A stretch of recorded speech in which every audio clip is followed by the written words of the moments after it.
여러분 안녕하십니까. 7월 4일 새벽이 됐습니다. 전우책입니다. 어제 저는 아침에는 SBS 라디오 방송 그리고 오후에는 MBC 뉴스 외전 이 TV 프로그램에 다녀왔습니다. 아침 방송이 꽤 많은 뉴스를 만들었더군요. 윤 대통령의 반국가 세력이라는 직격탄을 맞은 문재인이 반격에 나섰습니다. 그래서 오늘 제목을 문재인의 이념은 무엇인가 이렇게 붙였습니다. 전직 대통령이 이 현직 대통령을 공격한 것은 저는 보지 못했습니다. 그런데 그 근거가 객관적이지는 못했습니다. 이렇습니다. 문재인은 3일 자신의 페이스북에 아직도 이 냉전적 사고에서 헤어나지 못한 사람들이 많다고 했습니다. 우선 윤석열 대통령과 국민의힘을 냉전적 사고에서 헤어나지 못하고 있다고 폄하를 한 것입니다. 북한에 굴종하고 중국에 굴신해야 하는데 말입니다. 그렇지 못한 것을 두고 냉전적 사고라고 몰아붙인 겁니다. 정말 기가 막힙니다. 그 다음에 문재인 정부에서 이 평화기획비서관과 외교부 1차관을 지냈죠. 이 최종근이가 쓴 평화의 힘이라는 책이 있는 모양입니다. 그 책을 소개하면서 이렇게 썼습니다.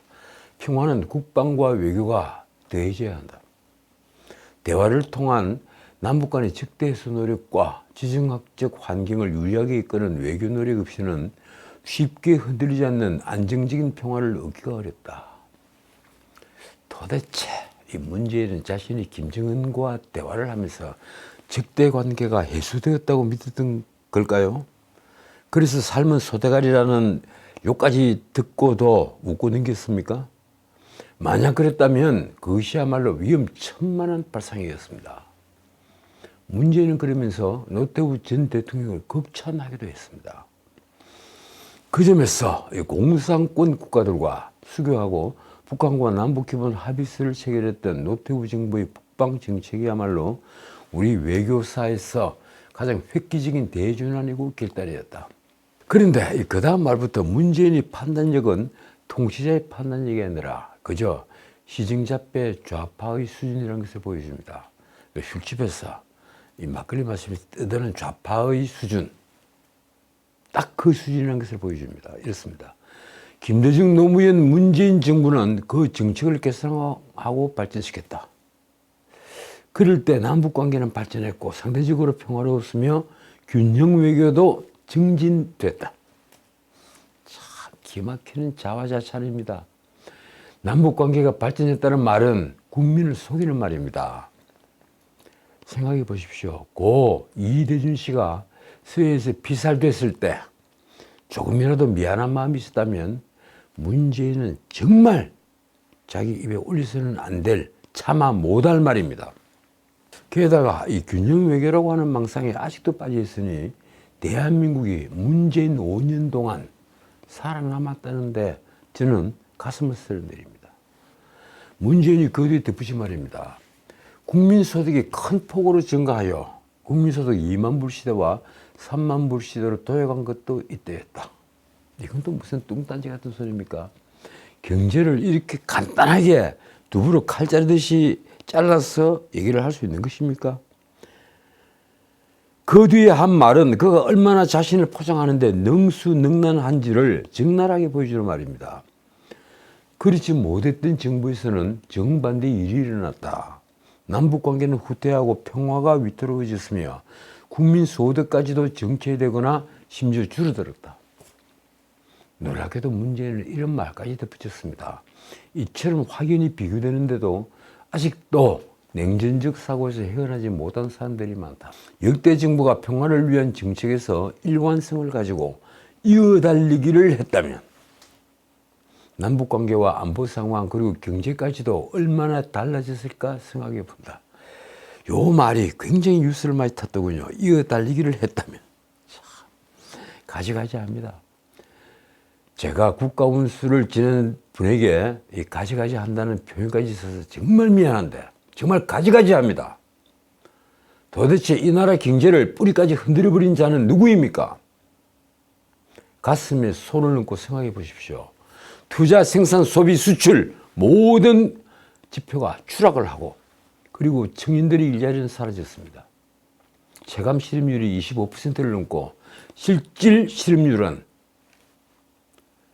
제가 알기로는 50% 가까이 됩니다. 청년들 실업률 말입니다. 취임 후 만들었다는 일자리 상황판은 그 뒤로 한 번도 공개하지 못했습니다. 그래도 그런 낯짝은 있었던 모양입니다. 노인들이 알바 일자리만 늘어났기 때문입니다. 무엇보다 최저임금을 급격히 올리고 소득주도 성장이라는 미명 아래 재정을 마구 허물어 돈을 살포했지만 빈부격차는 더 확대됐습니다. 저소득층 일자리부터 사라졌기 때문입니다. 그런데도 문재인 정부 통계청은 통계조차 마사지를 했습니다. 내놓고 마사지 했죠. 자, 그러면 문재인의 이념은 무엇일까요? 제가 오늘 몇 대목만 보겠습니다. 답은 여러분이 내리십시오. 첫째, 문재인 정부는 중국몽을 꿈꾸는 중국 시진핑을 향해서 운명 공동체라 했습니다. 중국을 향해서 운명 공동체라고 한 겁니다. 문재인 정부 이념은 또 북한과는 생명 공동체라는 말까지 썼습니다. 도대체 문재인의 이념은 무엇일까요? 문재인은 모택동을 존경한다고 한 노무현 정부를 계승했습니다. 그에게 중국은 큰 산봉우리이고 우리는 그저 작은 봉우리였습니다. 나는 이런 문재인이 대깨문을 방치하면서 이 극렬 지지자였던 대깨문을 방치하면서 마치 문화혁명 때 홍위병 같았던 그 대깨문을 방치하면서 그들로부터 절대적인 지지를 받는 것을 즐기는 걸 보면서 문재인이야말로 절대 자유주의자가 아니라는 사실을 알았습니다. 그는 소득주도 성장, 이 이른바 소주성을 비롯한 포퓰리즘 정책으로 재정을 허물고 결과적으로 나라 경제를 파괴하면서도 대깨문 같은 상식 밖의 지지자들로부터 환호를 받는 것을 즐겼습니다. 아주 놀랄 정도입니다. 역사의 길이 남을 반민주 통치자인 모델입니다. 그는 이미 내가 지난 방송에서 지적한 9개의 질문에서 보았듯이 법치를 파괴하면서 대다수 국민의 삶을 엉망진창으로 만들었지만 아직도 자신의 독재를 반성하지 않습니다. 아니, 자신이 독재를 했다는 그 자체를 모르는 것만 같습니다. 문재인이 민주주의자가 아닌 것은 확실합니다. 문재인이 마지막으로 국민을 기만했던 것은 자신의 구명줄을 여긴 바로 검수완박법입니다. 이 대명천지에 문재인 정부는 필리버스터를 무력화하기 위해 쪼개기 국회까지 했습니다. 거기에 동원됐던 국회의원들 영원히 오명을 뒤집어 쓴 겁니다. 그러고도 마침내 문재인은 마지막 국무회의 시간까지 변경하며 그 법률안들을 공포했습니다. 저는 사견으로, 그러니까 제 개인적 의견으로 이 정도로 헌법을 파괴했다면 내란죄를 구성한다고 판단합니다. 자신만은 처벌받을 수 없다는 간절함으로 밀어붙인 검수완박법을 통과시킨 자들은 단단한 돌에 깊이 그 이름들을 새겨서 후세 경계로 삼아야만 합니다. 둘째, 제가 알기로 문재인은 결코 북의 남침을 말하지 않았습니다. 제가 쭉 찾아본 자료에는 그렇습니다. 문재인이 남침을 말한 기억이 없다. 그런 겁니다. 이번에는 6.25 전쟁을 미중 전쟁으로 부른 책까지 추천했습니다. 그것도 6.25 전쟁 제73주년에 말입니다. 언론 보도를 보면 그 책은 6.25를 개인성이 아주 불분명한 미중 대립 구도로 해석합니다. 마치 항미 원조 전쟁이라고 하는 중국의 주장을 그대로 대변하는 것만 같습니다. 문재인이 그 책을 추천하며 한 말은 이렇습니다. 1950 미중전쟁은 한국전쟁이 국제전이었음을 보여준다. 이 말만 해도 문제가 있는 용어 사용이 있죠. 한국전쟁. 6.25 전쟁은 한국전쟁이라고 부른 겁니다. 그래서 한국전쟁이 국제전이었음을 보여준다. 전쟁의 시원부터 정전협정에 이르기까지 한반도를 둘러싼 국제적인 힘이 우리의 운명을 어떻게 뒤흔들었는지 보여주는 참 대단한 평석입니다. 과연 이 문재인에게 6.25 전쟁이 김일성이 적화 야욕으로 일으킨 이 동족 상잔의 비극이었다는 기초적인 인식은 있는 것일까요? 아마 없을 것입니다. 아니면 알고도 침묵하겠죠. 결국 김일성의 남침이라는 전쟁의 본질은 문재인에게는 주어졌습니다. 그는 과연 대한민국의 대통령이었을까요? 자, 셋째, 나는 문재인의 지식은 매우 얕다고 생각합니다. 나는 문재인이 좌익도 그래서 유사 좌익이라고 생각합니다. 아마 문재인은 칼 마르크스도 그리고 로자 룩셈부르크도 제대로 읽지 않았을 겁니다. 그가 대통령이 된 뒤에 기껏 김정숙의 버킷리스트에 매여 세계를 돌아다닌 걸 봐도 말입니다. 그러니 사로맹에 가담을 했던 조국에게 마음이 빚을 안고 있지 않았겠습니까? 과거 JTBC 대선 토론회에서 문재인 후보는 자신이 가장 존경하는 사람을 세종대왕이라고 말했습니다. 그런데 문재인이 썼다는 운명이라는 책을 보면 세종대왕이 아닙니다. 그 책 131페이지에 이 문재인은 본인의 사회의식에 가장 큰 영향을 미친 사람이 리영희 선생이라고 했습니다. 자신의 성인 리를 이영희는 리라고 부르죠. 그래서 리영희 선생. 가장 큰 영향을 미친 사람이 리영희 선생이니까 바꿔 말하면 가장 존경하는 사람이 리영희 아니겠습니까? 리영희는 1980년대 재난시대의 논리라는 책을 쓴 좌익 지식인이었습니다. 리영희는 6.25를 전후에 진정한 애국자는 북으로 갔다고 주장합니다. 리영희는 북한처럼 한국을 미국의 속국으로 보는 시각을 가진 자입니다. 그래서 주한미군 철수, 한미동맹 해소를 주장했습니다. 제가 이틀 전에 제 서재에서 이 재난시대의 논리를 찾아서 붉은 사인펜으로 꽃피를 쳐놓은 부분을 헤아리 보니 무려 52개나 나오더군요. 제가 젊은 시절에 읽었는데 그때도 가위표가 52개나 있었습니다. 52개. 그는 자본주의 사회에서의 삶을 회개하고 사회주의 체제 속에서 새로운 인간으로 다시 태어나는 것을 목표로 삼은 자입니다.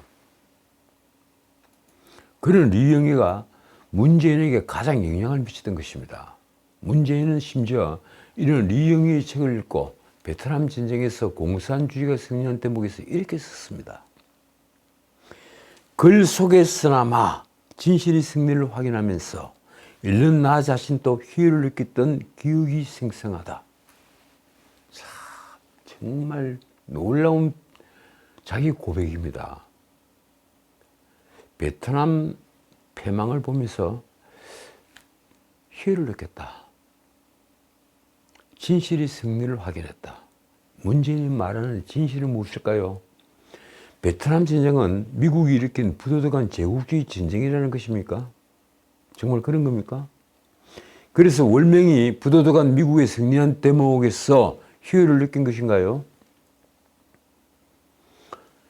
넷째, 이 문재인이 존경한다는 신영복. 먼저 1968년 적발된 이 통일혁명당 간첩 사건부터 보겠습니다. 이 통역당 간첩 사건은 149명에 이르는 지하당원을 검거한 사건입니다. 1961년 조선노동당, 그러니까 그걸 북노당이라고 그러죠. 이 조선노동당 제4차 당대회, 김일성은 이렇게 지적을 합니다. 남조선이 4.19 사태를 공산혁명으로 유도하지 못한 것은 남조선 내 혁명을 지도할 혁명적 당이 없었기 때문이다. 그러니까 남한 사회에 혁명을 지도할 지하당이 없었다는 얘기입니다. 그래서 그 혁명당, 지하당을 구축하라는 교시가 나왔습니다. 이에 따라 북한의 대남 공작 지도부가 간첩을 파견을 했고 최영도, 김종태, 김진락, 이분 아주 유명한 분이죠. 김진락. 그리고 이문규 등을 포섭해서 1964년 3월 통일혁명당 창당준비위원회라는 것을 결성합니다. 이들은 그 4년 뒤인 1968년 근무될 때까지 사회에 걸쳐 북한에 가서 밀봉 교육을 받고 거액의 공작 자금도 수령했습니다. 이들은 국내 지하당 조직의 공개 외곽 조직으로 합법적인 대중 서클 조직까지 결성했습니다. 그것이 곧 1960년대 학사회, 그리고 민족해방전선, 조국해방전선, 이 두 해방전선은 많이 알려져 있죠. 그리고 세문화연구회. 이런 모임들은 대부분 서울대 물리대 출신들이 중심이 된 단체들입니다. 1941년생인 신영복은 서울대와 그리고 서울대 대학원 경제학과를 졸업하고 육군사관학교 교관으로 있을 때 대학 선배인 김진락에게 보습이 됩니다. 그래서 통일혁명당에 가담을 했습니다. 그는 검부되고 재판을 통해 무기징역을 선고받았습니다. 신영복은 20년을 감옥에서 복역했습니다. 그리고 1988년 88 올림픽이 있던 해 8.15 특사 때 사상 전향서를 쓰고 가석방으로 출소했습니다. 그러나 신영복은 석방 직후에 월간지 말이라는 잡지 인터뷰에서 이렇게 틀어놓습니다. 통역당 가담은 양심의 명령 때문이었다. 난 사상을 바꾼다거나 동지를 배신하는 일은 하지 않았다. 참, 통역당에 입당을 한 것이 양심의 명령 때문이라고 감옥에서 나오고 나서 인터뷰를 한 겁니다. 그러면서 전향하지 않았다고 말을 했습니다. 전향서가 가짜라는 고백으로 전향 사실을 완전히 부인을 한 것입니다. 그런데도 신영복은 1998년 김대중에 의해서 사면 복군이 됐고 그리고 성공회대 교수가 됐습니다. 어쨌든 우리 사회는 출소한 신영복을 시대의 양심수람에 추앙했습니다. 여러분들이 잘 아시는 처음처럼이라는 소주의 글자를 쓰신 분입니다. 당시 두산그룹에 그 글자를 돈을 받고 제공을 해줬죠. 출호 후에 그가 쓴 감옥으로부터의 사색이라는 책은 베스트셀러가 됐고 놀랍게도 중앙일보 등도 글을 두고 양심적 지식인의 전형으로 포장까지 해주었습니다. 한때 우리 사회의 스타였죠. 저 같은 사람에게는 아니었지만 말입니다. 자, 이 문재인의 이념을 알기 위해서 마지막으로 문재인이 존경을 표시했던 김원봉. 문재인은 대통령이 되어 2019년 집권 3년차일 때 6월 6일 현충일 추념사에서 일제시대 조선 의용들을 이끈 김원봉을 언급하며 이렇게 평가했습니다. 들어보십시오. 임시정부가 좌우 합작을 이루어 광복군을 창설했다. 광복 후 대한민국 국군 창설이 뿌리가 됐다. 김원봉이 국군 창설이 뿌리였다. 놀라운 말을 한 것입니다. 당시 청와대는 이 느닷없는 김원봉의 호출에 좌우 이념을 극복한 애국의 중요성을 강조하는 발언이라고 했지만 하필 현충일에 부적절한 발언을 했다는 비판이 쏟아졌습니다. 문재인이 이날 추념사에서 사회를 보수화지 이분법적으로 나눌 수 있는 시대는 지났다며 한 말이 이렇습니다.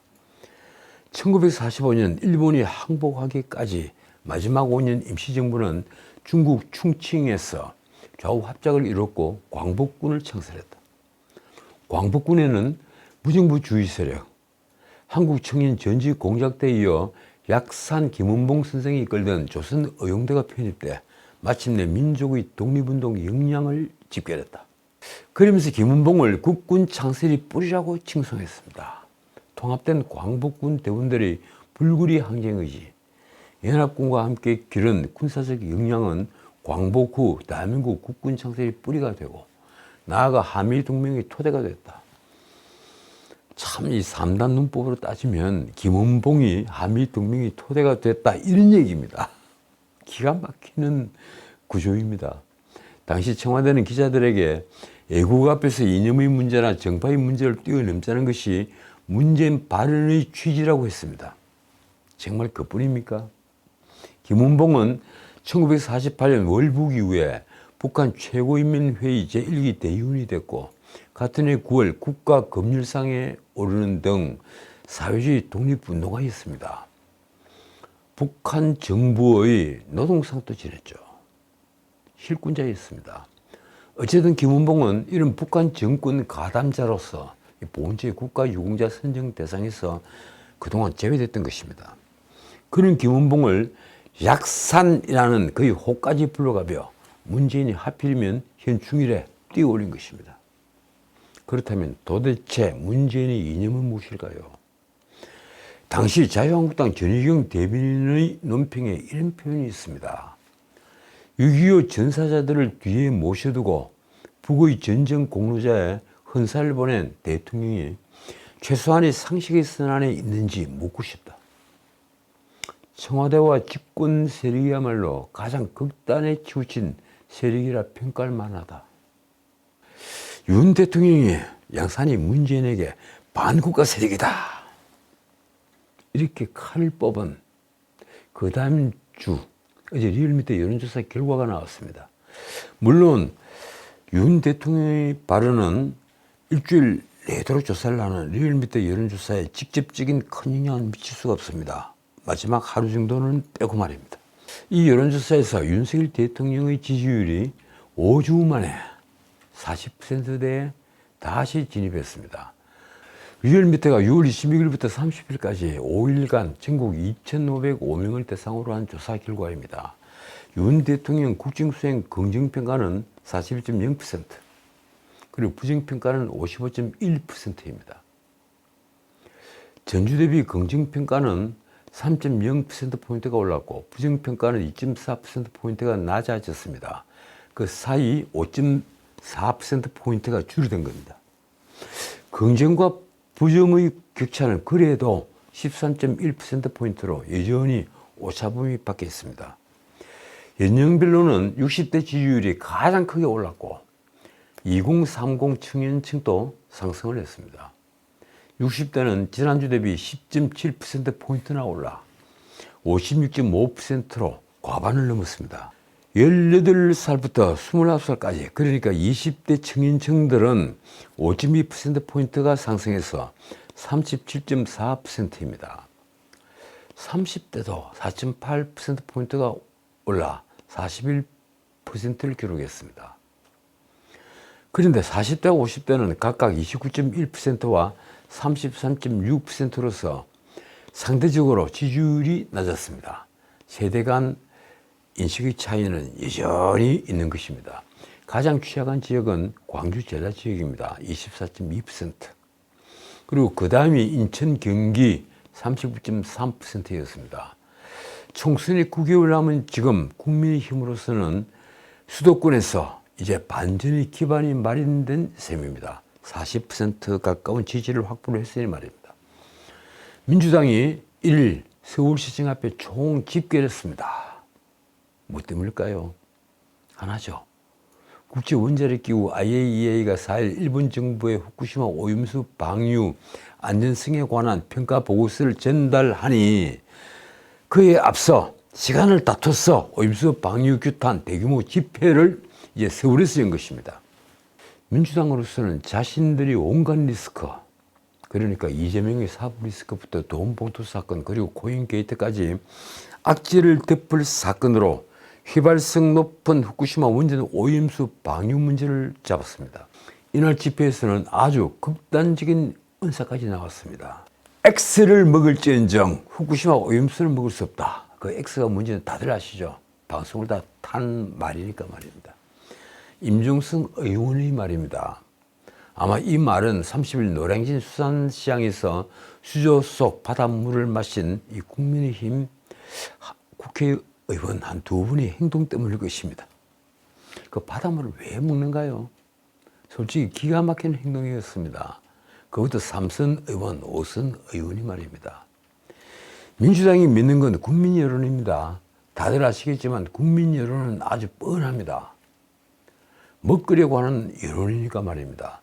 6월 27일부터 29일까지 사흘간 조사를 했던 한국갤럽 여론조사에서 무려 응답자의 78%가 이 후쿠시마 오염수 방류가 걱정된다고 대답을 했습니다.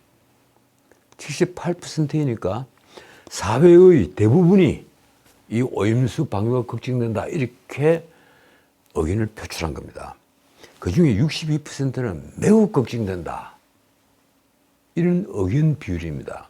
국민의힘 지지층도 28%가 매우 걱정된다. 그리고 25%는 어느 정도 걱정된다. 합하면 53%가 걱정된다는 쪽에 섰습니다. 국민의힘이 기대를 한 전혀 걱정되지 않는다 하는 의견은 9%밖에 되지 않았습니다. 이 오염수에 대해서 잘 모르는 분들이 아직도 있더군요. 오염수는 2011년 3월 후쿠시마 원전 사고가 일어났을 때 녹아내린 핵연료를 식히기 위해서 주입을 한 냉각수입니다. 방류 시점 용량은 현재 137만 톤입니다.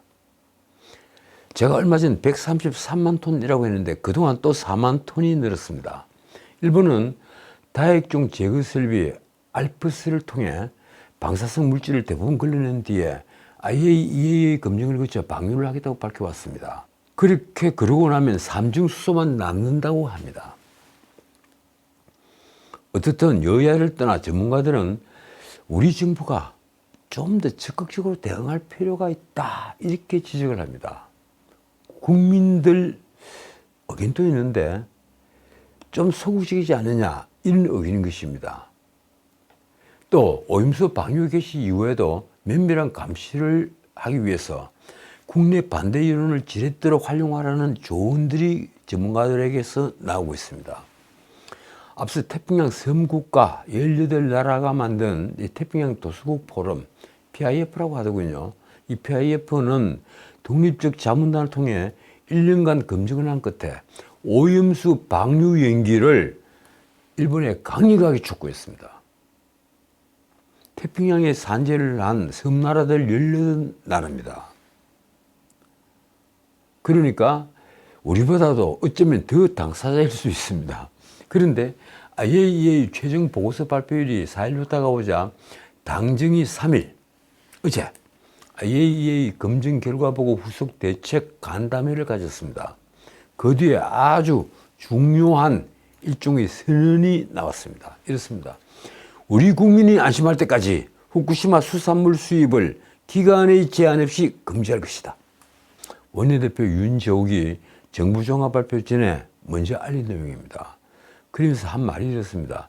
믿어도 좋다.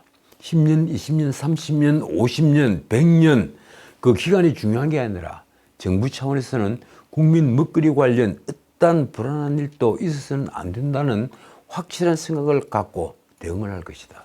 그러면서 이 국민의힘에서 앞으로도 우리 바다 지키기 TF를 중심으로 긴밀하게 정부와 논의를 계속하기로 했다고 밝혔습니다. 글쎄 우리 바다 지키기 이러니까 좀 이상합니다. 우리 바다를 어떻게 지킨다는 것인가요? 이런 말이 오히려 국민의 불신을 초래한다고 저는 생각합니다. 자, 오늘은 여기까지입니다. 이 국내 연안에서 조업하는 전국 어민들이 정치권을 향해 후쿠시마 오염수 문제를 정정의 도구로 삼지 말라며 수산인과 수산물 판매 상인을 볼모로 잡는 인질극을 더는 부리지 말라고 호소를 했습니다. 국내 최대 어민단체라고 하더군요. 한국연안어민중앙연합회. 이 연안어민협회 회장단은 28일 국회의사당 정문 앞에서 집회를 열고 큰절을 하면서 이렇게 호소를 했습니다. 우리 바다와 수산물을 오염시키는 진짜 장본인은 이 사안을 정치에 활용하는 정치인과 언론 그리고 가짜 전문가들이다. 이 가짜 전문가라고 해야 합니까? 이 서울공대 원자력공학과 서모 교수님은 고발까지 했더군요. 그들은 왜곡된 정보로 국민을 선동하지 말라고 했습니다. 그들이 주장대로 실제 요즘 해산물을 잡아도 거래가 되지 않는다고 합니다. 그래서 나온 말이 이렇습니다. 아직 오염수 방류가 되지도 않았는데 왜 우리 어민들이 이런 피해를 봐야 하느냐? 정부가 적극적으로 나서서 가짜 뉴스를 잡아달라. 새누리당이 동의났다고 그러죠. 그만큼 우리 국민은 먹거리 문제에 민감합니다. 집회 참가자의 분노 어린 외침이 이렇습니다. 수산물 판매가 되지 않아 어민들이 울고 있다. 머리 좋은 교수, 정치인들이 어떻게 우리 어민들을 이렇게 만들 수 있느냐. 이래서 정치인에게 가장 필요한 자질은 자기 희생 정신입니다. 바꿔 말하면 소명의식이라고 할 수 있습니다. 지금까지 전인식이었습니다.